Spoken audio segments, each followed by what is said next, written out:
नमस्कार, मी आशिष जाधव. आजचा सवालमध्ये तुमचं स्वागत आहे. राज्य विधिमंडळाचं बजेट अधिवेशन सुरू आहे. शेवटच्या टप्प्यात हे बजेट अधिवेशन आलं असताना विरोधकांनी मात्र संघर्ष यात्रा काढलेली आहे. 19 आमदारांचं विरोधक जे आमदार होते त्यांचं निलंबन झाल्यानंतर संघर्ष यात्रा काढायचं तसा निर्णय हा विरोधी पक्षानं घेतला. आजपासून विदर्भातून ही संघर्ष यात्रा विरोधकांनी सुरू केली आहे.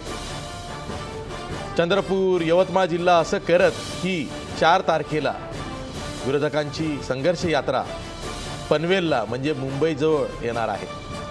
दरम्यान शेतकऱ्यांचे प्रश्न हाताळणार आहे. प्रश्न असा आहे की एकीकडे विधिमंडळाचं कामकाज सुरू आहे, त्या कामकाजावरती म्हणजे विधानसभेच्या कामकाजावरती बहिष्कार घालून विरोधी पक्षाचे आमदार संघर्ष यात्रा काढतायत. शेतकऱ्यांची कर्जमाफी झालीच पाहिजे असा नारा घेत ही संघर्ष यात्रा सुरू झालेली आहे. सरकारनं मात्र नेहमीप्रमाणे टिंगलटवाळी सुरू केलेली आहे. मर्सिडीज बेन्झ बसमधून ही संघर्ष यात्रा कशी काय विरोधक काढू शकतात आणि हे शेतकऱ्यांना तरी पटू शकतं का, असा सवाल विरोधी पक्षाचे म्हणजे जे आज सत्तेत आहेत तेच विचारतायत. आणि जनतेलाही असं वाटतंय की संघर्ष यात्रा काढण्याची ही नेमकी वेळ कोणती आहे की एकीकडं राज्य विधिमंडळाचं अधिवेशन सुरू आहे आणि त्यात गैरहजर राहून विरोधी पक्षाचे आमदार संघर्ष यात्रा काढतायत. त्यामुळं प्रश्न अनेक आहेत, त्याची उत्तरं आपल्याला शोधायची आहे. त्यासाठीच आज आपण ही चर्चा करतो आहोत. आपला आजचा सवाल बघा. संघर्ष यात्रेमुळे विरोधी पक्षाला पुन्हा उभारी मिळेल का? पराभूत मानसिकतेत विरोधी पक्ष आहे म्हणजे काँग्रेस राष्ट्रवादी आहे असं आपण म्हणतो. त्यामुळे या विरोधी पक्षाला संघर्ष यात्रेमुळे उभारी मिळेल का, असा हा आपला आजचा सवाल आहे. या आपल्या आजच्या सवालमध्ये काही महत्त्वाचे मुद्दे दडलेले आहेत ज्यावर आपण चर्चा करणार आहोत. मुद्दा क्रमांक 1, विधानसभेच्या कामकाजावर बहिष्कार घालून संघर्ष यात्रा काढणं योग्य आहे का? मुद्दा क्रमांक 2, शेतकऱ्यांच्या कर्जमाफीच्या मुद्द्याचं सरकारबरोबरच विरोधकांकडूनही राजकारण होतंय का? मुद्दा क्रमांक 3, संघर्ष यात्रा काढून विरोधक शेतकऱ्यांची सहानुभूती मिळवण्यात यशस्वी होतील का? जनतेमध्ये विरोधक गेलेले आहेत, संघर्ष यात्रेच्या माध्यमातून जनतेमध्ये गेलेले आहेत. आता तरी विरोधकांना शेतकऱ्यांची सहानुभूती मिळेल का, हाच कळीचा मुद्दा आहे. आज आपल्या आजच्या सवालमध्ये चर्चा करण्यासाठी नामवंत पाहुणे आहेत. आपल्या स्टुडिओमध्ये आहेत काँग्रेसचे ज्येष्ठ प्रवक्ते भाई जगताप. आपल्यासोबत राष्ट्रवादी काँग्रेसचे आमदार अमरसिंह पंडित आहेत. तसंच स्टुडिओमध्ये भाजपच्या वतीनं बोलण्यासाठी आमदार राजेंद्र पाटणी आहेत. आपल्यासोबत ज्येष्ठ पत्रकार हेमंत देसाईसुद्धा आहेत. मी चर्चेला सुरुवात करतोय ती भाई जगताप तुमच्यापासून. 19 विरोधी आमदारांचं निलंबन झालं. ते निलंबन तातडीनं मागं घ्या. शेतकऱ्यांच्या कर्जमाफीसाठी मागणी करताना आम्ही आक्रमक झालो, त्यात तुम्हाला असं वाटतंय आम्ही गोंधळ घातला म्हणून तुम्ही आमच्या 19 आमदारांचं निलंबन केलं, तेव्हा ते तातडीनं मागे घ्या अशी मागणी तुम्ही सरकारकडे केली. सरकारनं ती ऐकली नाही म्हणून ही संघर्ष यात्रा निघाली. आशिष, असं आहे की आपल्याला थोडंसं मला 1 मिनिट जास्त दिलं तर बरं होईल, कारण हा काय प्रश्न आत्ताच्या ह्या बजेटरी सेशनमध्ये लावून धरला आहे किंवा ह्या अर्थसंकल्पीय अधिवेशनात पुरता मर्यादित आहे असं नाही. आपल्याला आठवत असेल की ज्या वेळेला 2014ला निवडणुका झाल्या आणि सगळ्यात पहिलं हे सरकार आल्यावर पहिलं अधिवेशन जे नागपूरचं होतं, त्या नागपूरच्या अधिवेशनापासून आम्ही सांगतो आहे की तुम्ही शेतकऱ्यांची कर्जमाफी करा. शेतकऱ्यांचा 7/12 कोरा करण्याचं वचन तुम्ही दिलेलं आहे. शेतकऱ्यांच्या शेतीमालाला जो त्याच्या फायद्याचे 50% पकडून जो भाव तुम्ही देणार आहे तो शाश्वत भाव त्यांना द्या. अशा प्रकारची आमची भूमिका 2.5 वर्षापासून आहे. म्हणजे ही आजच झाली असं नव्हे. आता या अधिवेशनाच्या पूर्वीच आम्ही सांगितलं होतं, त्यांच्या चहा पाण्यावर जेव्हा बहिष्कार घातला होता आणि आम्ही पत्रकार परिषद घेतली होती ज्याच्यामध्ये आपणही होतात, आम्ही त्यांना स्पष्टपणे सांगितलं होतं की तुम्ही कर्जमाफीची घोषणा करा. कर्जमाफीची घोषणा करा. त्याच्यावर जे काही वक्तव्य होतं मुख्यमंत्र्यांचं आठवत असेल तर, कर्जमाफी आम्ही करणार नाही असं त्यांचं वक्तव्य होतं आणि आम्ही कर्जमुक्ती करू असा त्यांनी तो शब्दप्रयोग वापरला. तुम्ही कर्जमुक्ती करा नाही तर कर्जमाफी करा, त्या शेतकऱ्याला, त्या बळीराजाला या संकटातून मुक्त करा, अशी भूमिका आम्ही वारंवार मांडली, 2.5 वर्ष मांडतोय. आता बजेटरी सेशनच्या अगोदर जर आपल्याला आठवत असेल, आम्ही जेव्हा सातत्याने 3-4 दिवस सभागृह बंद पाडलं, आम्ही जवळजवळ 10-11 दिवस आम्ही सभागृह बंद पाडलं, वरचं मी म्हणतोय, खालचं सुद्धा एक 4-5 दिवस बंद झालं. त्यावेळेला मुख्यमंत्र्यांनी आपल्या माध्यमाद्वारे असं सांगितलं की बजेटची वाट बघा, बजेटमध्ये आम्ही जे काही शेतकऱ्यांसाठी आम्ही करतोय ते बघा, आम्ही थांबलो. बजेट वाचत असताना आम्ही अगदी ज्याला आपण याचं म्हणतो टाळ आणि याच्याने जर समजा काही गोष्टी झाल्या असतील, त्या कायद्याच्या चौकटीत कदाचित त्या बसत नसतील, परंतु वारकरी पंथाचा आपल्या ह्या महाराष्ट्राला जो आज परंपरा आहे, त्या परंपरेनुसार जर त्यांनी केलं असेल तर त्याचं समर्थन तर मी करत नाही, कारण त्या सभागृहाची जी गोष्ट आहे म्हणून. परंतु आज जर त्या बाबतीमध्ये आपली नाराजी व्यक्त करत असू आम्ही आणि त्या बजेटमध्ये एकही गोष्ट जी मुख्यमंत्र्यांनी आम्हाला आश्वासित केली होती किंवा मीडियाला सांगितलं होतं किंवा महाराष्ट्राच्या जनतेला, महाराष्ट्राच्या शेतकऱ्याला सांगितलं होतं, ते जर झाली नसेल आणि त्या बाबतीमध्ये जर आम्ही त्या ठिकाणी त्या वेलमध्ये उतरत असो, आम्ही जर त्याच्या बाबतीमध्ये विरोध दर्शवू असं, तर आमचं चुकलं कुठं, हा माझा प्रश्न आहे. आज वरच्या सभागृहामध्ये मुख्यमंत्र्यांनी हे करत असताना, त्या ठिकाणी वक्तव्य करत असताना त्यांनी हे सांगितलं की नाही, हे जे 19 आम्ही हे केलेत ते शेतकऱ्यांच्या प्रश्नावर नाही तर कुठच्या प्रश्नावर. आणि जर समजा तुम्ही असं म्हणत असाल की शेतकऱ्यांच्या प्रश्नावर नाही, तर दुसरा प्रश्नच नव्हता, कारण या अधिवेशनामध्ये एक कलमी कार्यक्रम होता आमचा की तुम्ही कर्जमाफी जाहीर करा आणि त्याच्या बाबतीमध्ये तुम्ही चर्चा करा आणि तुम्ही दिलासा द्या. त्या व्यतिरिक्त त्यांनी जेव्हा हे सांगण्याचा प्रयत्न केला की नाही त्या सभागृहाचा अवमान वगैरे, तर फक्त मी पाटणी इकडे बसलेत, आमचे मित्र आहेत, अभ्यासू आहेत आणि सिनियर आहेत. हे जेव्हा विरोधी पक्षात होते, आत्ताचे मुख्यमंत्री सन्माननीय देवेंद्र फडणवीस जेव्हा विरोधी बाकावर समोर बसत होते, त्यावेळेला एकदा अजितदादा जेव्हा हे करत होते, या राज्याचा अर्थसंकल्प मांडत होते, त्यांना ते बोलूच दिलं नाही, ते करतच होते. शिवाय बाण वगैरे काढून ते सगळे तिथे हे करत होते. प्रेतयात्रा काढले ह्या लोकांनी, कुठे? सभागृहाच्या आत. आता हे जर आता आम्हाला सांगायला लागले, जर म्हणून मी म्हटलं वारकरी पंथाचा जर टाळ हातात घेतला असेल आणि याच्यावर जर आज जर एखादा तिथे आमदार आणि आमदार आमचे सगळे जर हे करत असतील आणि त्या शेतकऱ्यासाठी जर करत असतील, तर मला असं वाटतं असे आम्ही तर दुसऱ्या दिवशी पत्र दिलं होतं, 19 नका, आम्हाला सगळ्यांनाच करा ना. म्हणजे हे पत्र आहे ऑफिशियली, अध्यक्षांना पत्र दिलेलं आहे. विरोधी संसदीय कार्यमंत्री गिरीश बापट असं म्हणतात की गोंधळ बजेटच्या वेळेस घातला म्हणून नाही, तर बजेटच्या प्रती जाळल्या म्हणून हे निलंबन झालेलं आहे. असं आहे की त्यांनी काय सांगितलं ह्याला महत्त्व आहे, कारण संसदीय कार्यमंत्री आहेत. मी आपल्याला फक्त त्यांची एक पद्धत सांगतो. आज सुद्धा सभागृहामध्ये त्यांचे एक सदस्य जे तेलगी प्रकरणामध्ये त्यांचा काय मोठा लौकिक आहे हा अख्ख्या भारतात याला माहिती आहे, अनिल गोटे यांनी जे काही आज वक्तव्य केलं त्या ठिकाणी वरच्या सभागृहाचा अवमानकारक जो उल्लेख केला, तर त्याचा तर मी निषेध करतोच, परंतु ही ह्यांची एक पद्धत आहे की मूळ प्रश्नापासून जनतेचं, शेतकऱ्याचं, महाराष्ट्रातल्या सगळ्या 11.5 कोटी जनतेचं लक्ष विचलित करायचं.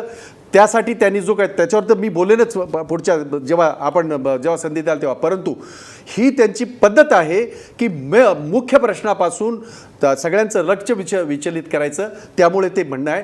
आमचं म्हणणं असं आहे की या शेतकऱ्यांच्या ह्याच्यासाठी जो आपला प्रश्न तुम्ही हे केलेला आहात की प्रश्नाची या शेतकऱ्यांच्या कर्जमाफीसाठी ही काय संघर्ष यात्रा आहे ती योग्य आहे की अयोग्य? होय, ती योग्य आहे आणि त्याच्याने आम्हाला उभारी मिळो किंवा न मिळो, परंतु त्या बळीराजाला, त्या शेतकऱ्याला दिलासा मिळो. त्या शेतकऱ्याचे प्रश्न खऱ्या अर्थाने जनतेने, आपण सगळ्यांनी परत एकदा मांडा. आम्हाला त्यांनी काय करायचं, त्या कुठच्या बसमध्ये गेलो, कुठं काय गेलो, यापेक्षा ज्या गावामध्ये जातात आहेत त्या गावामध्ये तो शेतकरी राजा सांगेल ना. आज आता यवतमाळमध्ये पाटणी हसतायत, त्यांना हसू द्या, नाही त्यांना हसू द्यात, कारण हसण्याशिवाय सत्ताधाऱ्यांना हे काय हवंय की ते मर्सिडीज बेन्झ गाडीतनं जाऊ देत, त्या प्रश्न बसमधनं कुठं जाऊ आहे? देत.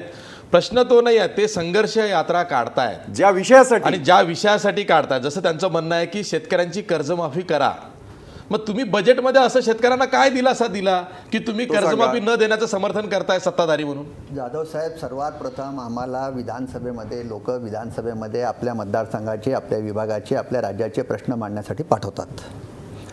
तर विधानसभेचं सत्र हे विरोधी पक्षासाठी सरकारला धरण्यासाठी, त्यांचे प्रश्न मांडण्यासाठी एक अस्त्र असते, एक ठिकाण असते. हे यांनी सोडून दिलं.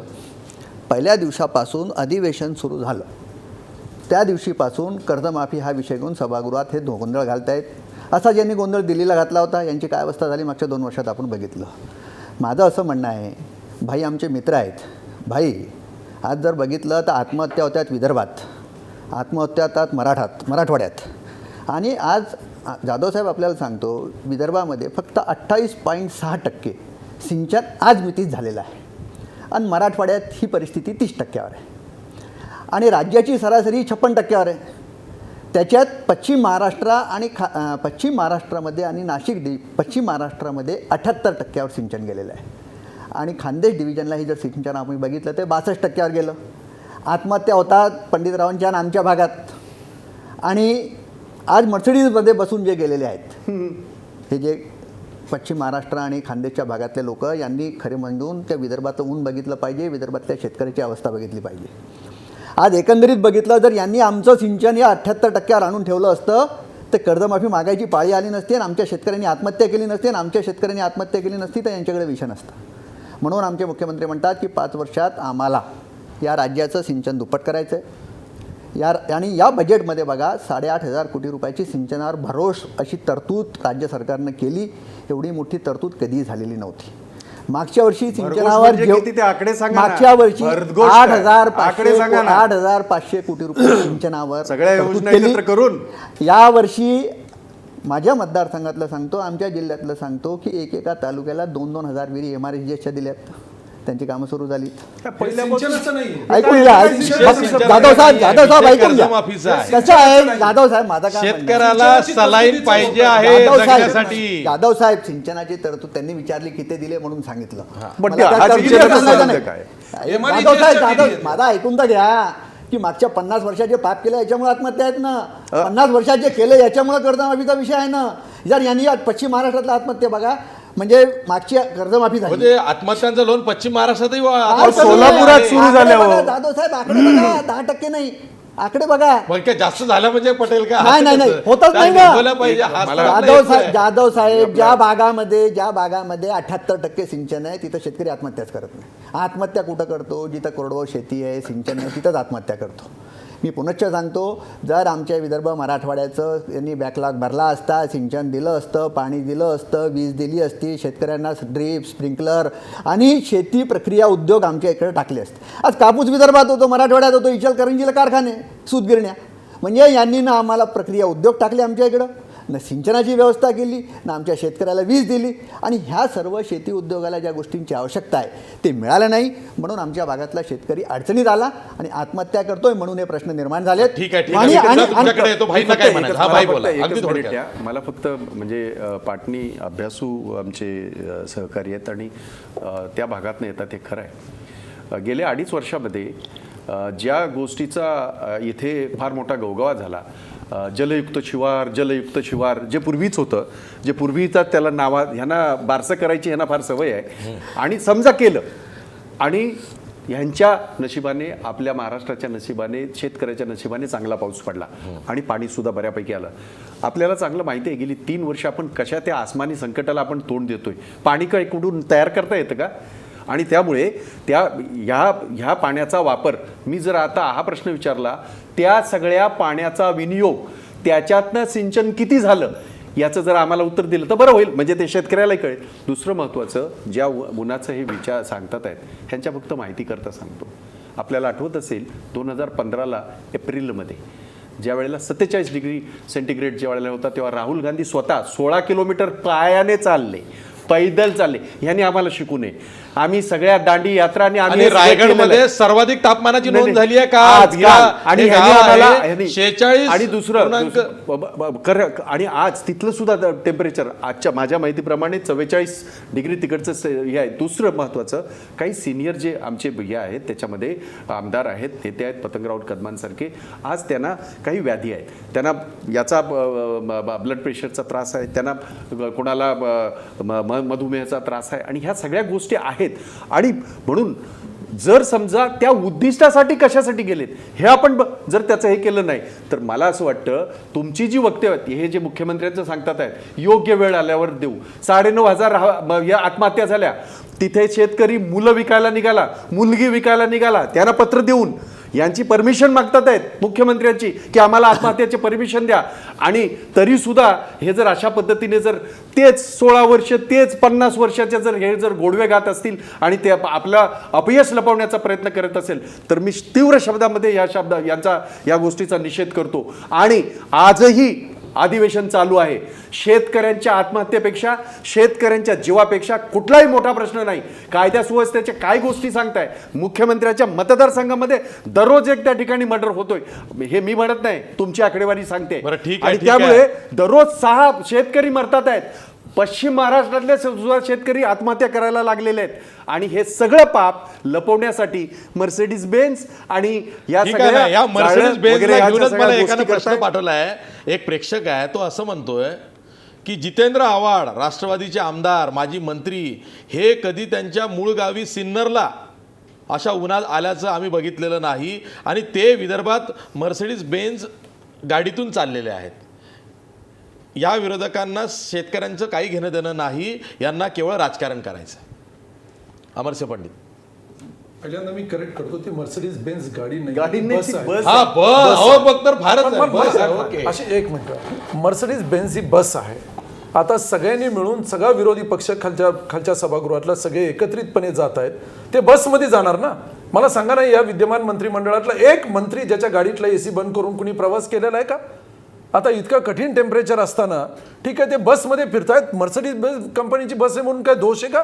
मूळ त्यामागचा हेतू आपण तपासून पाहायला पाहिजे. ते कशासाठी निघालेले आहेत? या राज्यातला, ज्या राज्याचे आतापर्यंत 9,000 शेतकऱ्यांनी आत्महत्या केलेल्या आहेत, शेतकऱ्यांना एक तुमच्याबरोबर आम्ही आहेत, अडचणीच्या काळात, संकटाच्या काळात विरोधी पक्ष या राज्याचं तुमच्याबरोबर एकत्रितपणे आम्ही तुमच्याबरोबर आहोत. तुमचे प्रश्न मांडण्यासाठी त्या सभागृहात आम्ही बोलत असताना आम्हाला निलंबित करतायत. आज शेतकऱ्यांची कर्जमाफी हा प्रश्न तिथं सभागृहात मागणी मांडत असताना तुम्ही ते सांगता की कुणी असं केलं, कुणी हे केलं, काय कारण सांगून त्यांना निलंबित केलेलं आहे. आणि नेमकं 19 आमदार का निलंबित केलेले ही मी महाराष्ट्राला सांगायची गरज नाही आहे. सगळ्यात मूळ प्रश्न असा आहे की आता आमचे सहकारी मित्र संजय पाटणी जे काही बोलले की विदर्भात आणि मराठवाड्यात एकत्रितपणे जर काही सिंचनाचं क्षेत्र पाहिलं तर आमच्याकडे 30%, त्यांच्याकडे 26-27%. पण आजही विदर्भातल्या नद्यांमधलं पाणी जे काही आपण मे मध्ये पाहिलं तर 2-2, 3-3 परस पाणी असतं तिथं. काय कारण आहे? तिथलचे शेतकरी ते पाणी का वापरत नाहीयेत? काहीतरी अडचण विदर्भात 8 माई 12 माया नद्या आहेत, तरी पण तिथं धरणं नाहीये. नाही, आजही पाणी वाहत असताना त्या पाण्याचा विनियोग का केला जात नाही? तेवढं इन्फ्रास्ट्रक्चर केलेलं नाही. एक मिनिट, माझं तेवढं इन्फ्रास्ट्रक्चर सरकारने तयार केलं नाही हेच ते सांगतायत. अहो, तुम्ही इन्फ्रास्ट्रक्चरचं बोलतायत. लोअर वर्धा आणि इन्फ्रास्ट्रक्चर तयार करायला गेले तर व्हीआयडीसीचा सिंचन घोटाळा पुढे आला. लोअर काळात झाला. मला करेक्ट, मला फक्त माझं विदर्भ पाटबंधारे महामंडळाचा सिंचन घोटाळा कोणाच्या काळात आला? एक मिनिट, तुम्हाला जे मांडणी करायची जरूर करा, पण लोअर वर्धातलं पाणी 27 मेला जर काय 75-76% पाणी तुमच्या प्रकल्पात राहत असेल आणि तुम्ही ते पाणी सिंचनासाठी त्याचा विनियोग करत नसाल तर त्यात दोष कुणाचा आहे? सरकारचा दोष आहे. 2 वर्ष झाली आमच्या इथं धरणं बांधून 5-7 वर्ष आज 3 वर्ष झालेले, 3 वर्ष झालेले यांचं सरकार आलेलं आहे. ते सांगतायत की सिंचनासाठी आम्ही इतका निधी उपलब्ध करून दिलेला आहे. मला माहित नाही विदर्भात काय चाललंय काय नाही, पण आम्ही मराठवाड्यात माहिती आहे सगळं विदर्भात काय झालेलं आहे सिंचनाचं वाटोळं. मराठवाड्यातला या 3 वर्षातला चालू झालेल्या एका प्रकल्पाचं नाव सांगू शकाल आपण? एक प्रकल्प सांगा मराठवाड्यातला जो की चालू झालेला आहे. मराठवाडा विदर्भाच्या नावानं विदर्भातला हे सगळे काही तरतुदी विदर्भासाठी केले जात आहेत, मराठवाड्यासाठी नाही आहेत. मराठवाड्यातला शेतकरी अजूनही भोगतोय आणि त्या शेतकऱ्याला दिलासा देण्यासाठी, त्या शेतकऱ्याला आधार देण्यासाठी राष्ट्रवादी काँग्रेस आणि समाजवादी पक्ष, शेतकरी कामगार पक्ष, सर्व विरोधी पक्ष एकत्रित होऊन या शेतकऱ्याला आधार देण्यासाठी, त्या शेतकऱ्यांना हे सांगण्यासाठी की आम्ही तुझ्यासाठी आहोत, हे सांगण्यासाठी हा सर्व यांनी विरोधी कर्जमाफी पक्ष, नको करू दे. हे सर्व विरोधी पक्ष एकत्रितपणे रस्त्यावर आलेला आहे. त्यात दोष, त्यात काही चुकीचं ठीक आहे, करतायत. तो पण स्वागतार्ह तिकडं पाऊल आहे, पलीकडे- आपण असं म्हणूया. पण आशिष, याच्यात हे जे काही सांगतायत ना, आम्ही सातत्याने एक गोष्ट सांगत आलेलो आहे तुम्हाला की मराठवाड्यातल्या शेतकऱ्याला शाश्वत शेतीच्या संदर्भात कधी तुम्ही बोलणार आहात का नाही? मराठवाड्याच्या नावाने तरतुदी केलेल्या विदर्भाला घेऊन जायच्या. मराठवाड्यातला एकही सिंचनाचा प्रकल्प चालू होत नाही. स्थलांतरित मजुराची संख्या दिवसेंदिवस मराठवाड्यातली वाढत का चाललेली, याच्यात कुठंतरी तुम्ही विचार करणार आहात का नाही? आणि ते दिलं सोडून तुम्ही आम्ही हे करतोय ते करतोय. सभागृहात बोलणं सहज सोपं आहे, खाली जाऊन तुम्ही एकदा तपासून अगदी पहा. बरोबर आहे. ठीक आहे, आपल्यासोबत ज्येष्ठ पत्रकार हेमंत देसाई आहेत. हेमंत देसाई, तुम्ही ऐकलं, प्रश्न असा आहे की एकीकडं राज्य विधिमंडळाचं बजेट अधिवेशन सुरू आहे, विधानसभेत गैरहजर राहून संघर्ष यात्रेच्या निमित्तानं जनतेमध्ये म्हणजे शेतकऱ्यांमध्ये जाण्याचं हे खूळ विरोधकांचं आहे, अशी टीका होते आहे. या संघर्ष यात्रेच्या निमित्तानं सरकारबरोबरच विरोधकही शेतकऱ्यांच्या कर्जमाफीचं राजकारण करतात असं तुम्हाला वाटतं का?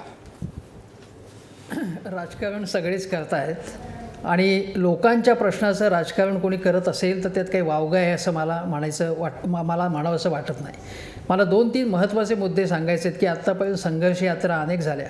म्हणजे शरद पवारांची शेतकरी दिंडी अगदी आंदोलनाच्या काळामध्ये सुद्धा त्यांनी आंदोलन केलेलं होतं. त्यानंतर गोपीनाथ मुंडेंचं आपल्याला आठवतं आहे आणि पंकजा मुंडे यांनी 2014 साली जी यात्रा काढली होती त्याचा त्यांना फायदा झाला. आता एक टीका अशी केली जाते की हे शाही गाडीमधनं प्रवास केला यांचा. आता प्रमोद महाजनांनी जी रथयात्रा त्याचं सारथ्य केलं होतं आणि त्यावेळी नरेंद्र मोदीसुद्धा होते. मी मुंबईमध्ये ती रथयात्रा पाहिलेली आहे. त्यानंतरसुद्धा जी पुढे गेली तो रथ अत्यंत अत्याधुनिक होता. मोदींची जी यात्रा होती केलेली तो रथ अत्यंत अत्याधुनिक होता. सगळ्या सोयीसुविधा त्याच्यामध्ये होत्या आणि केवळ विरोधी पक्षांनी जर अशा प्रकारची बसगाडी केली तर त्याच्यावरती टीका करणं हे योग्य नाही. मुद्दा असा आहे की याची वेळ नीट साधली आहे का नाही, ही योग्य वेळ आहे का नाही. मला असं वाटतं की अधिवेशन संपल्यानंतर जर यात्रा काढली गेली असती आणि यात्रेचं नियोजन व्यवस्थित केलं असतं, त्याची प्रसिद्धी नीट केली असती, तिची संघटना बांधणी पूर्वतयारी अधिक चांगल्या प्रकारे केली असती तर त्याला यश, आता मला माहिती नाही अजून आत्ता सुरू झालेली, अधिक चांगल्या प्रकारे यश आलं असतं. एक साधा मुद्दा सांगतो तुम्हाला की ही यात्रा सुरू होण्यापूर्वी जर एका बसगाडीतनं नेण्याच्या ऐवजी वेगवेगळे आमदार जे आहेत, विरोधी पक्षाचे नेते आहेत, त्यांनी काही एरिया म्हणजे कोणी विदर्भ, कोणी कोकण, कोणी मराठवाडा असा निवडायचा आणि यात्रा काढण्यापूर्वी शेतकऱ्यांच्या जे तक्रारी खरोखरच्या आहेत, केवळ आत्महत्या असं न म्हणता स्पेसिफिक त्यांच्या कर्जाबद्दलच्या तक्रारी, व्याजाबद्दलच्या तक्रारी, सावकारीबद्दलच्या तक्रारी या जर नीटपणे जर घेतल्या असत्या, त्यांचं प्रक्षेपण झालं असतं आणि त्याच्यानंतर काही मांडणी केली असती आणि हे लोकांपर्यंत घेऊन गेले असते मुद्दे आणि आम्ही तुमचे मुद्दे मुख्यमंत्र्यांपर्यंत घेऊन जाणार आहोत असं जर सांगितलं असतं तर ते अधिक प्रभावी झालं असतं. मला असं वाटतं की नेटकं नियोजन कसं करावं, माध्यमाचं व्यवस्थापन कसं करावं हे भाजपच्याकडून विरोधी पक्षांनी शिकण्यासारखं आहे. दुसरा मुद्दा आहे जो प्रश्न कर्जमाफीचा. आता बजेटरी अधिवेशनामध्ये ज्या प्रकारे पूर्वीसुद्धा अजितदादांच्या समोर ज्या प्रकारे फलक घेऊन जात होते आणि आत्तासुद्धा जे वर्तन आहे ते मला बिलकुल समर्थनीय वाटत नाही. बजेटच्या वेळी बजेटच्या प्रती जाणं हे अत्यंत वाईट गोष्ट आहे आणि शिवाय एकदा तुम्ही घोषणा दिल्यानंतर बजेट वाचत असताना बजेट जे वाचलं जातं ते लोकांना नीट ऐकू आलं पाहिजे, त्याच्यावर त्यानंतर टीका करा. पण हे प्रकारचं वागणं जे बिलकुल समर्थनीय नाही. 3 मुद्दे महत्त्वाचे मला मांडायचे ते असे की हे सरकार म्हणते की पूर्वीच्या काळामध्ये जो काही बट्ट्याबोळ झाला त्यामुळे सगळ्या या आत्महत्या होत आहेत. आत्ता गेल्या 3 वर्षामध्ये ज्या आत्महत्यांची संख्या वाढलेली आहे म्हणजे 40-40, 50-50 टक्क्यांनी वाढलेली आहे. हे या सरकारचं सुद्धा पराक्रमाचं एक फळ आलेलं आहे. दुसरी गोष्ट म्हणजे सिंचनासंबंधी भरीव तरतूद केली असा दावा केला जातो. ही भरीव तरतूद अल्पस्वल्प वाढ केलेली आहे. सुधारित प्रशासकीय मंजुऱ्या देण्याच्या संबंधी जे गैरप्रकार होतात आतासुद्धा याचा खर्च दामदुप्पट झालेला आहे. हा खर्च आता अचानक दामदुप्पट झाला, याच्यामध्ये काही स्कॅम आहे असं जर विरोधकांनी म्हटलं तर त्याला काय उत्तर आहे सरकारचं. तिसरी गोष्ट म्हणजे शेतीवरचा जो खर्च जो आहे या बजेटमध्ये चालू तो सुद्धा खर्च 20% कमी झालेला आहे. त्यामुळे आपण शेतीसाठी फार मोठं काही करतो आपण आणि मूलभूत काही करतो हे सगळं बोगसगिरी आहे. देवेंद्रजींनी पहिल्यांदा असं सांगितलं की कर्जमाफी आम्ही करणार नाही. त्यानंतर फार मोठ्या प्रमाणावरती सभागृह डोक्यावर घेतलं गेल्यानंतर ते असं म्हणाले की योग्य वेळी करेन. त्यानंतर ते असं म्हणाले की आम्ही करणारच आहोत, तो आमचा विरोध कुठे आहे. तो तिकडे दिल्लीला डेलिगेशन गेलं, सगळ्यांना घेऊन गेल्यानंतर सगळी भाषा पुन्हा बदलली आणि त्यांनी काहीही केलं नाही. कारण केंद्र सरकारने हात झटकले आणि राज्याकडे पैसे नाही असं म्हणतात. राज्याकडे पैसे नाही असं म्हणताना या बजेटमध्ये जर तुम्ही बघितलं तर स्मार्ट सिटीसाठी असेल, मेट्रोसाठी असेल, मोनोसाठी असेल, उड्डाण पुलांसाठी असेल, त्यासाठी यांच्याकडे पैसा आहे. पण या ग्रामीण भागातल्या सेवा सोयी सुविधांसाठी पैसा जर पुरेसा नसेल तर लोक बोटं ज्या याच्यामध्ये ग्रामीण भाग जो आहे किंवा शेतकरी आहे ते याच्यावरती टीका करणारच आणि ती रास्त आहे असं माझं म्हणणं आहे. हमी भाव जे आहेत ते 25 ते 30% यापूर्वीच्या 10 वर्षात 15 वर्षात होत होते वाढ, ती जर 3 किंवा 5% होत असेल तर यामुळे शेतकऱ्यांचा प्रश्न वाढतो. सावकारीचा प्रश्न तुम्ही सोडवू शकला नाहीत, मग कुठले प्रश्न तुम्ही सोडवलेले आहेत शेतकऱ्यांचे. त्यामुळे विनोद तावडेंनी टीका करणं की हे पंचतारांकित रथाबंद चाललेले आहेत, पण तुम्ही स्वतः AC गाड्यांना तुम्ही फिरता, तुमच्या घरी AC आहेत, तेव्हा या प्रकारच्या थिल्लर टीका करण्यापेक्षा मूलभूत प्रश्नांकडे लक्ष दिलं पाहिजे असं मला वाटतं. ठीक आहे. मी ब्रेक नंतर पुन्हा येणार आहे. मला माहिती आहे की हेमंत देसाईंनी जे मुद्दे छेडलेले आहेत ते महत्वाचे आहेत. मी ब्रेक नंतर पुन्हा ही चर्चा कंटिन्यू करणार आहे. ब्रेकवर जसा जाता आपला प्रश्न बघा. संघर्ष यात्रेमुळे विरोधी पक्षाला उभारी मिळेल का? 55% लोक म्हणतायत नाही, संघर्ष यात्रेमुळे विरोधी पक्षाला उभारी मिळणार नाही. पुन्हा भेटूया ब्रेक नंतर.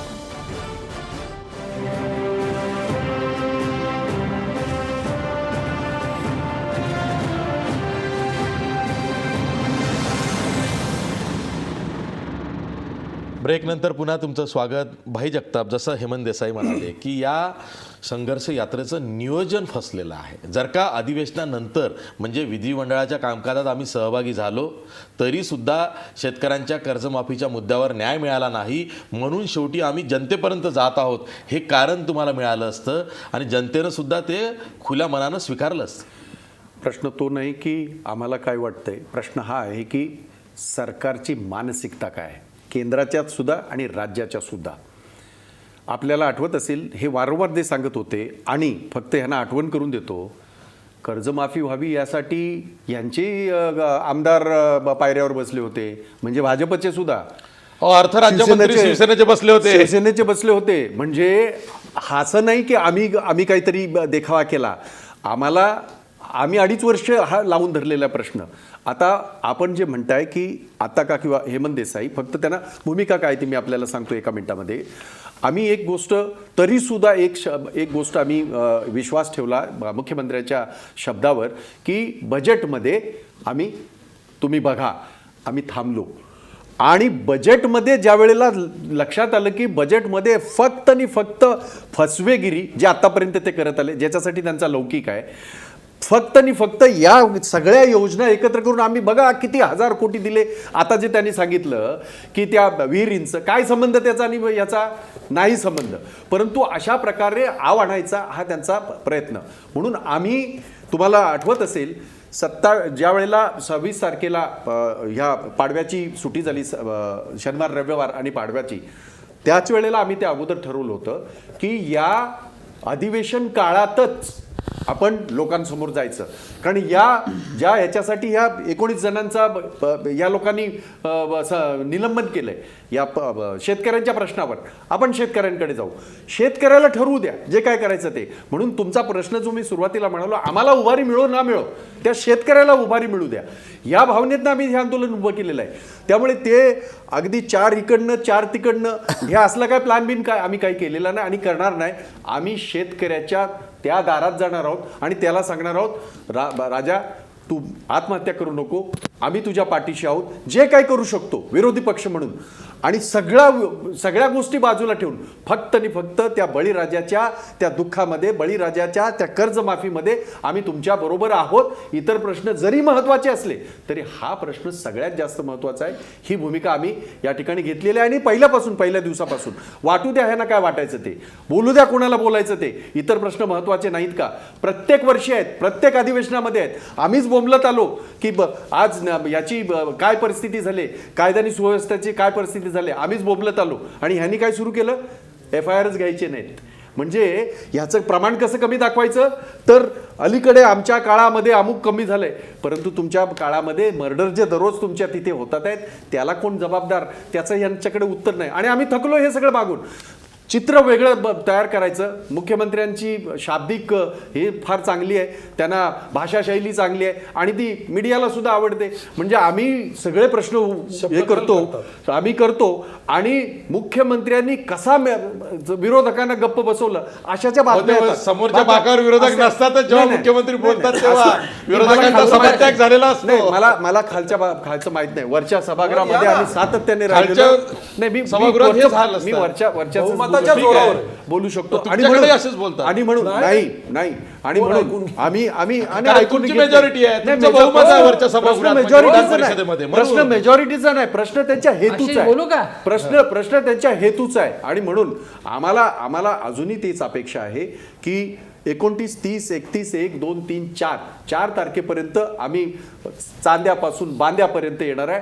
आम्हाला खात्री आहे किंवा आम्हाला अशी वेडी आशा आहे, त्या बळीराजाला या राज्याच्या वेडी आशा आहे की निदान 5 तारखेपर्यंत अधिवेशन आहे, काहीतरी हे सरकार त्याला दिलासा देण्यासाठी काहीतरी करेल, ठीक आहे. म्हणून आम्ही ते काढलेलं आहे. हेमंत देसाईंना काहीतरी म्हणायचं आहे. हा बोला.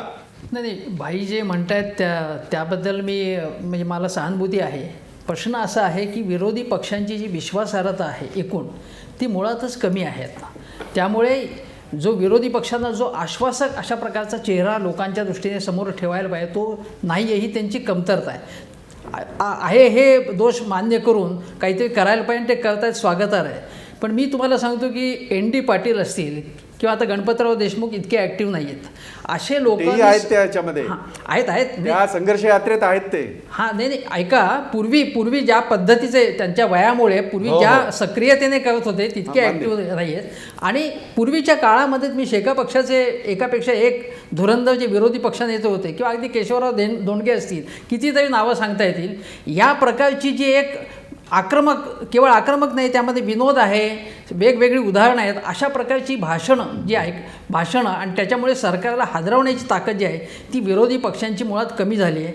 दुसरी गोष्ट म्हणजे यांनी काहीही प्रकरण काढलं, यांनी काही टीका केली की सत्ताधारी पक्ष म्हणतो की तुम्ही 50 वर्षात काय केलं आणि सिंचनाच्या बाबतीत यांच्याकडे सांगण्यासारखं काही नाही. या लोकशाही आघाडी सरकारला, लोकशाही आघाडी काँग्रेस आणि राष्ट्रवादीला अनेक त्यांनी चुका केलेल्या आहेत.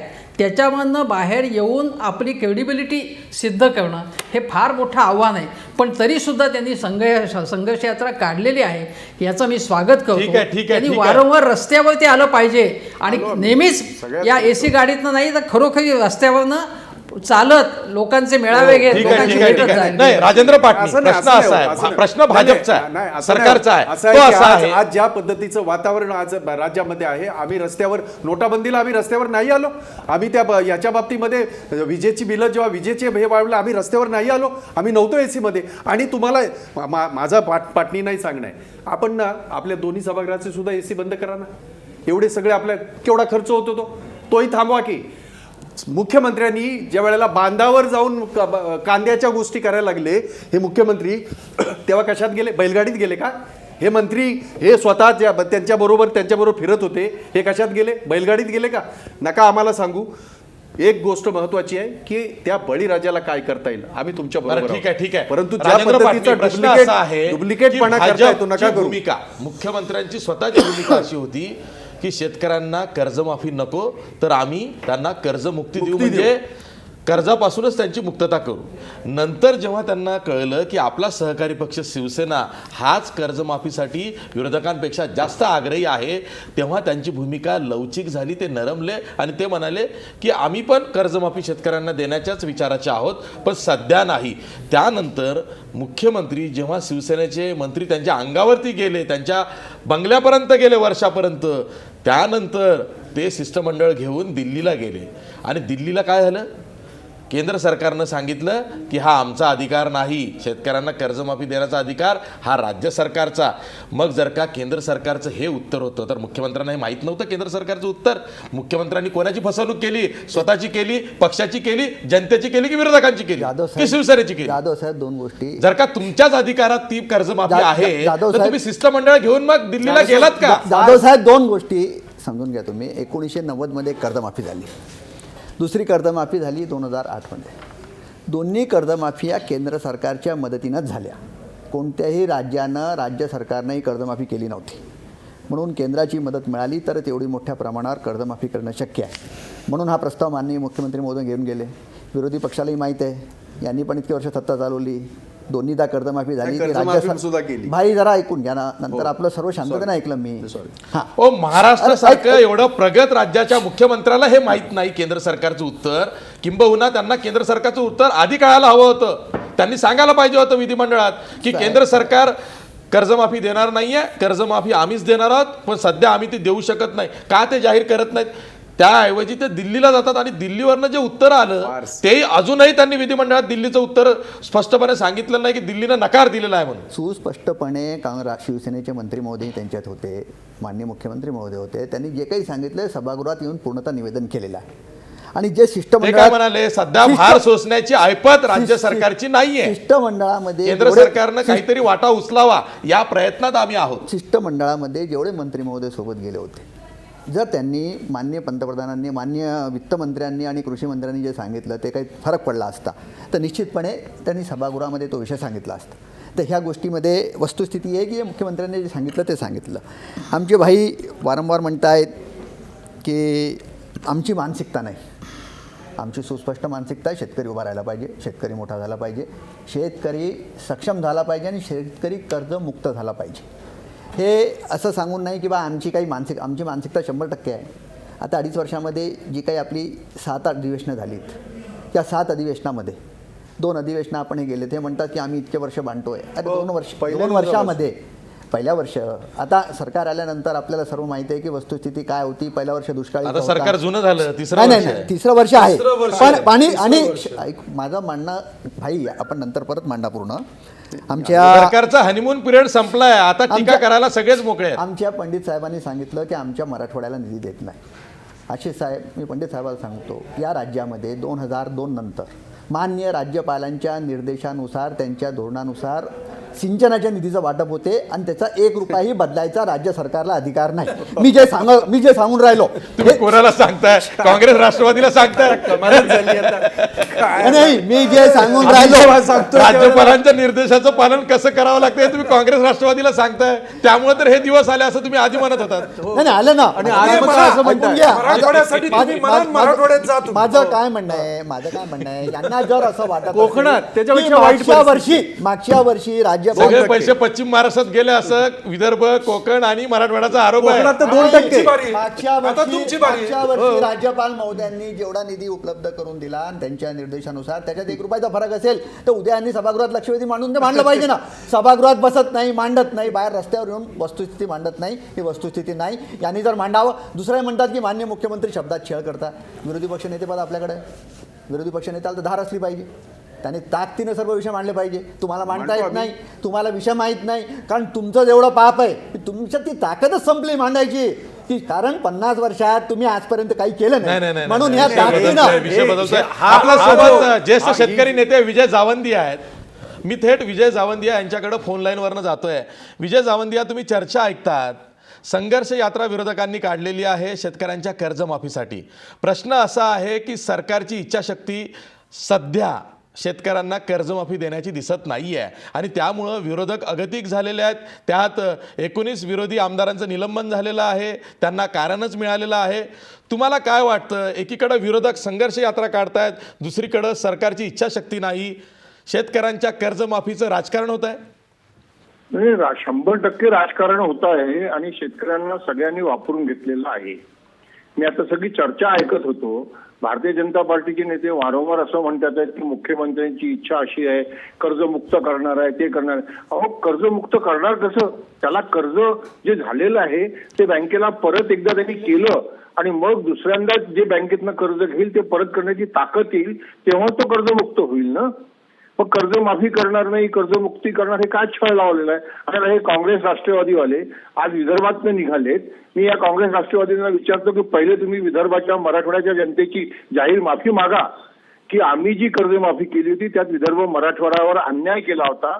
विदर्भ मराठवाड्यातल्या कोरभाऊ शेतकऱ्यांच्या आत्महत्येमुळे कर्जमाफी मनमोहन सिंगांना करावी लागली आणि त्यातले 50% पैसे दिले पश्चिम महाराष्ट्रात. हे मी म्हणत नाही हो, जाधव समितीने म्हटलेलं आहे. मला माफ करा, पण वास्तविकता ही आहे की आमच्या देशातले एकही राजकीय पक्ष जी घोषणा झाली होती पहिल्यांदा मनमोहन सिंगांच्या वेळेसची, शरद पवार आणि चिदंबरम साहेबांनी केली होती, ती अशी होती की 5 हेक्टरच्या शेतकऱ्यांचं कर्ज पूर्ण माफ, मग तो इरिगेटेड असो की नॉन इरिगेटेड असो, आणि 5 एकराच्या वरचं 25% कर्ज माफ. आता विदर्भातला 10 एकराचा शेतकरी आहे आणि त्याच्यावर 20,000च कर्ज होतं, तर त्याचं 25% म्हणजे 5,000 रुपयेच माफ झाले असते. आम्ही बोंबललो, आम्ही 50,000ची माफी मागितली होती, पण मिळाली आम्हाला 20,000ची. पण ती 20,000ची माफी मिळाल्यानंतर सुद्धा 70% शेतकरी कर्जमुक्त झालेत. मला काँग्रेस राष्ट्रवादी लोकांना विचारायचं आहे की तो कर्जमुक्त झालेला, त्याचा 7-12 कोरा झाला होता, तो तुमच्याच राज्यात 3 वर्षात तिप्पट कर्जबाजारी का झाला, याचं उत्तर दिलं पाहिजे. आणि भारतीय जनता पार्टीच्या नेत्यांनी कमीत कमी आता तरी हे बोलणं बंद करावं की हे काँग्रेसचा पाप आहे. आणि अरुण जेटली साहेबांनी काय म्हटलं, राज्य सरकारने कर्जमाफी द्यावी जर राज्य सरकारची ताकद असेल तर. शेतीमालाचा भाव ठरवण्याचा अधिकार राज्य सरकारला आहे का? अरुण जेटली साहेब, देवेंद्र फडणवीस साहेब, मोदी साहेब. आयात निर्यातीचे धोरण ठरवण्याचा अधिकार आहे का राज्य सरकारला? फिस्कल मॅनेजमेंट कुणाच्या हातात आहे? रिझर्व्ह बँक कुणाच्या हातात आहे? नोटा छापण्याचा अधिकार कुणाला आहे? 7वं वेतन आयोग कोण जाहीर करतं? समजत नाही हो. अरे काँग्रेस राष्ट्रवादीला हा मोक्का होता. नोटबंदी काय म्हणता हो? अरे नोटबंदीच्या वेळेस शरद पवार साहेबांनी एक विधान केलं की नोटबंदीमुळे मला माझ्या 2 एकराची वांगी नांगरून टाकावी लागली. ही काय नोटबंदीचा विरोध झाला का हो? अरे पवार साहेब 10 वर्ष देशाचे कृषी मंत्री होते, कितीदा बटाटे फेकले, कितीदा कांदे फेकले, कितीदा टमाटर फेकले. मंदी तेव्हाही आली होती, मग तेव्हा ते नोटबंदी नव्हती. मला काय वाटतंय, सगळे राजकीय पक्ष दुर्दैव असं म्हणावं लागतंय की ते शेतकऱ्यांचं नुसतं राजकारणाकरता वापर करतात आहेत आणि म्हणूनच शेतकऱ्याला आत्महत्या करावी लागते. आज तुरीला भाव नाही, सोयाबीनला भाव नाही, आता आयात कर लावला. हे दारिद्र्य दाखवतोय मोदी सरकारचं. आता आयात कर लावला, शेतकऱ्याची 70% तूर बाजारात गेल्यानंतर आता फायदा कोणाला होणार? व्यापाऱ्यांना होणार. मग तो पैसा निवडणुकीकरता मिळणार. मग आजचे दिन कोणाकरता? पुढाऱ्यांकरता, सत्ताधारी लोकांकरता. दुर्दैव आहे या देशाचं की सगळ्यांनी राजकारण सुरू केलेलं आहे आणि याच्यामध्ये नाहक शेतकऱ्यांचा बळी जातो आहे. ठीक आहे विजय जावंदिया, अगदी बरोबर आहे, शेतकऱ्याचा नाहक बळी जातोय. मी एक ब्रेक घेणार आहे आणि ब्रेक नंतर विजय जावंदियांनी जे मुद्दे उपस्थित केलेले आहेत त्यावर चर्चा करणार आहे. ब्रेकवर जाता आपला प्रश्न बघा. संघर्ष यात्रेमुळे विरोधी पक्षाला पुन्हा उभारी मिळेल का? संघर्ष यात्रेमुळे विरोधी पक्ष पराभूत मानसिकतेतून पुन्हा वर येईल का, हा खरा प्रश्न आहे. 53% लोक म्हणतायत नाही, संघर्ष यात्रेमुळं विरोधी पक्षाला उभारी मिळणार नाही. अगदी नॅरो मार्जिन आहे. विरोधी पक्ष आणखी एवढा त्यानं नाराज व्हायची गरज नाही आहे. अजूनही प्रयत्न केले तर विरोधी पक्षाला उभारी मिळू शकते, पण त्यासाठी जनतेत जाऊन, जनतेचे आम्ही प्रतिनिधी आहोत म्हणून विधिमंडळात भांडून ते बळ पुन्हा विरोधी पक्षाला मिळवावं लागणार आहे. पुन्हा भेटूया ब्रेक नंतर.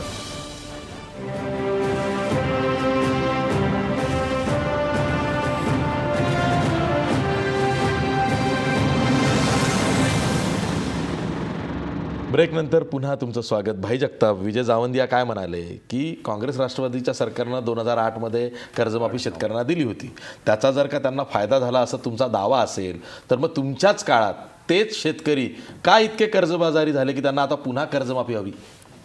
सरकारचं धोरण चुकलं. नाही, विजय भाऊनी एक गोष्ट जी सांगितली ती आपल्या सगळ्यांना बारकाईने तपासणं गरजेचं आहे की 2008-2009च्या दरम्यान जी काही कर्जमाफी झाली त्याच्यामध्ये जवळजवळ 70% कर्ज शेतकऱ्यांचं कर्जमाफी झाली असं ते स्वतःसुद्धा म्हणाले. एक अभ्यासक आहेत आणि कृषीतज्ञ आहेत ते.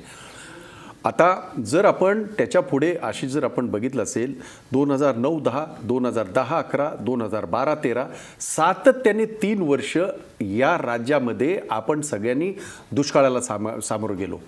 एकदा पाऊस मोठा झाला आणि तो इतका प्रचंड मोठा झाला की त्याच्यामध्ये जी शेती अवकाळी पाऊस जो झाला त्याच्यामध्ये परत एकदा शेतकरी कोलमडला गेला. आणि म्हणून जर जे पाटणी सांगतात आहेत आणि ते बरोबर आहे आणि तोच आमचा प्रश्न आहे, जर काँग्रेसचं सरकार, काँग्रेस राष्ट्रवादीचं आमचं आघाडीचं सरकार जर 72,000 कोटीचं कर्ज माफ करू शकतं तर देशाचे पंतप्रधान माल्याचे पैसे माफ करू शकतात. देशाच्या पंतप्रधानांना त्या ठिकाणी बुलेट ट्रेनसाठी ह्या राज्याचा वाटा 24,000 कोटी कुठून देणार आहेत, जरा मुख्यमंत्र्यांनी त्याचं उत्तर द्यावं. म्हणजे देसाईंच्या त्या मताशी सहमत आहेत. थांबू द्या ना जरा आपली ही सिलिंग, थांबू द्या ना आपला कोस्टल हायवे, थांबू द्या ना आपलं बाकीचं सगळं. पण या शेतकऱ्याला जे तुम्ही सांगितलं आणि आमच्या डोळ्यासमोर तो आज मुलांना विकायला निघाला, मुलगीला विकायला निघाला, त्याला तुम्ही माफी नाही करणार आणि त्याच्यासाठी ही असली थेरं करणार तुम्ही. आणि त्या प्रश्नावर भले आम्ही कसल्याही प्रकारे हे करत असू त्याची तुम्ही टिंगलटवाळी करणार. अरे ते एकदा माफ करा ना. आज अरुण जेटली काय म्हणाले, विजय भाऊ काय म्हणाले, अरुण जेटलींनी स्पष्टपणे आणि कसं असं जसं अगदी फडतूसप्रमाणे त्याने सांगितलेलं आहे की तुम्ही राज्याचा प्रश्न आहे आणि मग हा राज्याचा प्रश्न होता तेव्हा देशाच्या पंतप्रधानांनी आणि तुम्ही स्वतः उत्तर प्रदेशमध्ये कसं सांगितलं उत्तर प्रदेशाच्या शेतकऱ्यांना की तुमची कर्जमाफी करू म्हणून, तेव्हा तुम्हाला काय वाटलं नाही. आणि म्हणून फक्त आणि फक्त राजकारण करण्याची भूमिका याच्या पूर्वी सुद्धा मोदी सरकारने केली. आज हे माझ्या राज्याचं सरकार करतंय. दुर्दैवाने सांगावंसं वाटतं. विजय भाऊ तुमच्या एका मताशी मी सहमत आहे आणि ते असं आहे की आपण त्या 3 वर्षाच्या कालावधीमध्ये जर आपण पाहिलं की दुष्काळाचं नियोजनाचं जर तुम्ही पाहिलं तर अतिशय काटेकोरपणे त्या काळामध्ये दुष्काळाचं नियोजन केलं गेलं हे असं तुम्ही सगळ्यांनी दाखवलेलं आहे. आणि त्या काळामध्ये जर तुम्ही हमीभाव बघितला, नाही, मुंबई हायकोर्टानं तुमचं कौतुक केलं होतं. मदत व पुनर्वसन मंत्री पतंगराव कदम यांचं त्यांचं कौतुक केलं होतं. आणि म्हणून त्या काळामध्ये जे असे आसमानी जी ही आली, जेवढी संकट आली त्याला सामोरं जाण्याची भूमिका आम्ही सगळ्यांनी केली. परंतु आज जी काही त्यांची भूमिका जी आज याची चाललेली आहे सरकारची, पाऊस चांगला झाला, जलयुक्त शिवाराचं मार्केटिंग केलं तुम्ही, शेकडो कोटी तुम्ही त्याचा हे केला सगळ्या ॲडव्हर्टिजमेंट केल्या, सगळा प्रचार केला. आणि मग आता सांगा की त्यांच्या याच्यामध्ये मराठवाड्यामध्ये किती टक्क्याने वाढला जो ते म्हणत आहेत स्वतः पाटणी. आमचं तर तोच प्रश्न आहे. आणि म्हणून जोपर्यंत विजय भाऊ जे म्हणाले, जोपर्यंत एकदा त्याचा 7-12 जोपर्यंत कोरा होत नाही तोपर्यंत त्याला तुम्ही कशाने आश्वासित करणार आहात. तुम्ही आज कधी नव्हे ते त्याचं पीक चांगलं आलं, काय तुम्ही परिस्थिती केली त्याची. 2600 रुपये 2400 रुपये काय सोयाबीनचा आता आहे हमी भाव काय 2250 आमच्या आता मार्केट आहे त्याचं. नाही ते आता त्यांनी त्या व्यापाऱ्यांनी सगळ्यांनी साठवलं. आता त्यांनी ते केलं. तुरीच्या ह्याच्यावर काय गदारोळ झाला तुम्हाला माहिती आहे. तिप्पट हे आलं हे तुम्हाला माहिती होतं, कृषी तज्ञांनी तुम्हाला सांगितलं होतं. मग त्या पद्धतीने तुमची जी हे आहे केंद्र सरकारने त्या पद्धतीची पावलं टाकायला नको हवी होती. त्यांची तुवर घेताना तुम्ही 5,000 रुपये त्याचं हे लावलं जे 9,000 होतं एकेकाळी आणि ते सुद्धा तुम्ही बंद करून टाकलं. कशाच्या आधारावर. बारदनं नाहीत. कसली कारणं सांगता, कुणाला सांगता. अमरसिंह पंडित, प्रश्न असाच आहे की ही जी संघर्ष यात्रा आहे त्यातून केवळ शेतकऱ्यांच्या कर्जमाफीचाच मुद्दा नाही, तीच मागणी नाही तर शेतकऱ्यांच्या ज्या इतर समस्या आहेत, एक तर हमीभाव आम्हाला नाहीच मिळत. तुमची सरकारी यंत्रणा सक्षम नाही आहे. सगळा व्यवहार हा तुम्ही खाजगी व्यापाऱ्यांच्या हातात दिलेला आहे. तिथं कोणताही अंकुश त्या व्यापाऱ्याच्या खरेदी विक्रीवरती नाही आहे. जेव्हा त्याचं पीक घरात येतं शेतातून तेव्हा भाव कोसळतात, त्याची लुबाडणूक व्यापाऱ्यांकडून होते, त्याच्यावर देखरेख नाही. हे जे प्रश्न आहेत हे सुद्धा संघर्ष यात्रेतून मांडले गेले पाहिजेत ना. आहे तो विषय. या सरकारकडनं आम्हाला जे काही नव्यानं हे सरकार आल्यानंतर एक अपेक्षा होती, लॅपटॉपवरचं हे सरकार, त्याला लॅपटॉपवरचं सरकार म्हणूयात आपण. या लॅपटॉपवरच्या सरकारकडनं किमान या शेतकऱ्याच्या उत्पादनाला त्याला भाव मिळेल या संदर्भातलं खऱ्या अर्थानं त्याची आखणी करणं अतिशय गरजेचं होतं. आजही मला आठवतं विद्यमान जे आजचे मुख्यमंत्री आणि कालचे जे काही प्रदेश अध्यक्ष होते ते लातूरला आले होते. ज्या वेळेस सोयाबीनला 6200 रुपये भाव होता, त्यांनी लातूरला पाशा पटेलची जी काही संघर्ष यात्रा का काहीतरी होती दिंडी होती तिथं आले आणि त्यांनी तिथं घोषणा केली की आमचं सरकार असतं तर 7,500 रुपये सोयाबीन घेतलं असतं. आज 2525 भाव आहे. कुठे गेले देवेंद्रजी? शेतीमालाचे मूळ जे काय भाव पडत चाललेले आहेत ना, मूळ या विद्यमान सरकारला या शेतकऱ्याचं दुखणं कळलेलं नाहीये. आणि म्हणून हे जे काही धोरण आहे ज्याच्यावर शेतकऱ्याचं घराला तोरण बांधलं जातं ते धोरण जे काय राज्य आणि केंद्र सरकारच्या ह्या समन्वयानं हे धोरण आखलं जातं शेतीच्या संदर्भातलं, की कधी अमुक एका कडधान्याला आयात कर लावला जातो, कधी कमी केला जावा, कधी वाढवला जावा. या वेळेस तुरीचं उत्पादन इतक्या मोठ्या प्रमाणात होतंय ह्या कृषी विभागाला माहित नव्हतं का? आणि म्हणून हे सगळं माहीत असताना हे कुठेही आपण स्वतःला या संदर्भातलं आखणी मांडणी करता आली नाही. हे धोरण खऱ्या अर्थानं या विद्यमान सरकारला कृषी क्षेत्रातलं धोरण खऱ्या अर्थानं आखता आलेलं नाही. आणि आमचं मूळ दुखणं एक आहे. तुम्ही उद्या पाणी द्याल, पाटणीजी म्हणण्याप्रमाणे कदाचित उद्या मी आज ओरडतोय म्हणून मराठवाड्यातला कोणीतरी प्रकल्पाला एखाद्या प्रकल्पाला सिंचन प्रकल्पाला पाणी द्या, पैसे उपलब्ध करून द्याल, पण शेतीमालाच्या भावाच्या संदर्भात विजेची उपलब्धता जी काय आहे आणि पाणी आम्ही मागून मागून काय मागतोय हेच. आणि तुमचं जे काही कृषी धोरण तुम्ही जे आखताय दिल्लीला त्या संदर्भात खऱ्या अर्थानं शेतकऱ्याचा प्रतिनिधी तिथं जाणं गरजेचं आहे. आजची विद्यमान परिस्थिती जी काय, उद्या कर्जमाफी तर तुम्ही देणार आहात, कधी देणार आहेत? निवडणुका आल्यानंतर हे सगळे काही उद्योग करणार आहेत तुम्ही. पण आज जो शेतकरी अडचणीत आहे, मुख्यमंत्री जे म्हणले तेच आशिष तुम्ही आता म्हणताय की मुख्यमंत्री म्हणले की आज जर काय मी कर्जमाफी दिली तर उद्या कर्जमाफी मागणार नाही याची हमी आहे का? उद्या दुष्काळ पडणार नाही याची हमी आहे का? आम्ही काय म्हणतोय की तुम्हाला उद्या दुष्काळ पडणार नाही. राजेंद्र पाटणी, मुख्यमंत्र्यांचं हे विधान आहे ना की आज कर्जमाफी दिली तर उद्या हे होणार नाही याची तुम्ही हमी द्याल का? हे ब्लंडर आहे आणि याचा राग शेतकऱ्यांना आलेला आहे. कदाचित या संघर्ष यात्रेतून तो एनकॅश करण्याचा प्रयत्न विरोधक करू शकतात. कसं आहे, विरोधी पक्ष त्या गोष्टीचा त्यांनी मांडलेल्या भूमिकेचा विपर्यास करत आहे. त्यांचं हे म्हणणं होतं की 2008लाही कर्जमाफी झाल्यानंतर आत्महत्या थांबल्या नाहीत, आत्महत्या होत होत्या, म्हणून कर्जमुक्त केलं पाहिजे, शेतकऱ्याला पायावर उभं केलं पाहिजे. त्यांच्या भावना समजून घ्या तुम्ही की त्यांनी कशाच्या आधारावर ह्या सर्व गोष्टी सांगितल्यात. आणि आम्ही कोणतंही काम करत असताना आणि यांनी आता सांगितलं की बाई केंद्र सरकार आहे, भाव देत नाही. साहेब, यांच्या राज्यात कापसाला 4,000वर भाव नाही मिळाला 10 वर्ष. आता तरी काय मिळतं? 7,200. माझी गोष्ट आहे, अडवलंय कोणी तुम्हाला? ऐकून तर घ्या. आज 6,000 भाव होता तो.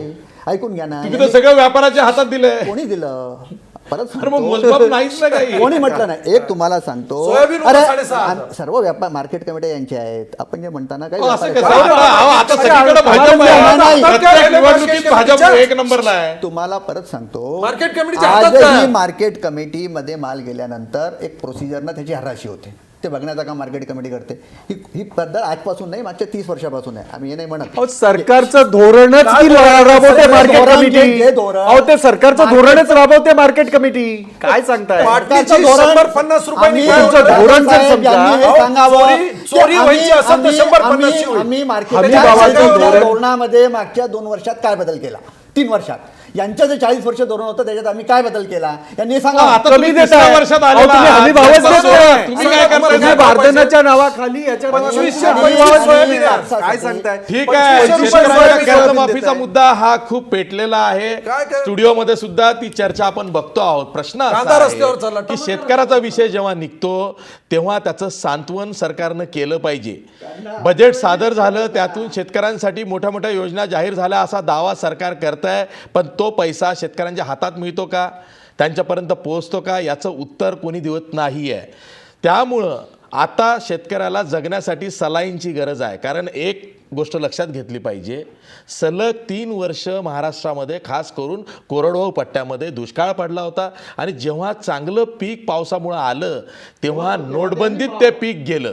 आजही परिस्थिती अशी आहे की सोयाबीनसारखं पीक जे गेल्या खरीपातलं आहे आजही ते लोकांच्या गोडाऊनमध्ये किंवा त्यांनी APMCच्या गोडाऊनमध्ये ठेवलं असेल म्हणून तिथे पडून आहे, व्यापारी घ्यायला तयार नाही आहे, अशी परिस्थिती कोरडवाहू पट्ट्यामध्ये, मग तो मराठवाडा असेल किंवा विदर्भ असेल, इथे आहे.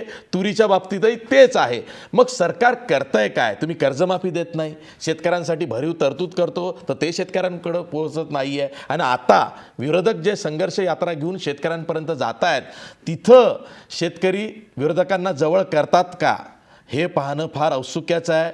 एक गोष्ट पुन्हा हेही लक्षात घेतली पाहिजे की विधिमंडळाचं बजेट अधिवेशन सुरू आहे. बजेट अधिवेशनाकडं, विधानसभेच्या कामकाजाकडं पाठ फिरवून विरोधी आमदार हे लोकांपर्यंत गेलेले आहेत. त्यामुळे यातनं नेमका फायदा सरकारला होईल, विरोधकांना होईल, की पुन्हा भाजपला शिवसेनेवर कुरघोडी करण्याची आणखीन एक संधी मिळेल? बरंच काही होणार आहे. कारण ही संघर्ष यात्रा जेव्हा जेव्हा निघालेली आहे तेव्हा त्यातनं वेगळं राजकारण पुढं आलेलं आहे. या विरोधकांच्या संघर्ष यात्रेमधून सरकारला काही जाग येईल का, हा कळीचा मुद्दा आहे. आज आपण इथंच थांबूया, पण जाता जाता आपला प्रश्न बघा. संघर्ष यात्रेमुळे विरोधी पक्षाला उभारी मिळेल का? 52% लोक म्हणतायत नाही, संघर्ष यात्रेमुळे विरोधी पक्षाला उभारी मिळणार नाही. आणखी बरंच काम विरोधी पक्षाला करावं लागेल, तेव्हा जनतेचा विश्वास हा विरोधकांवरती बसणार आहे. हेच यातनं स्पष्ट होत आहे. आज इथंच थांबूया. पहा फक्त महाराष्ट्रवर.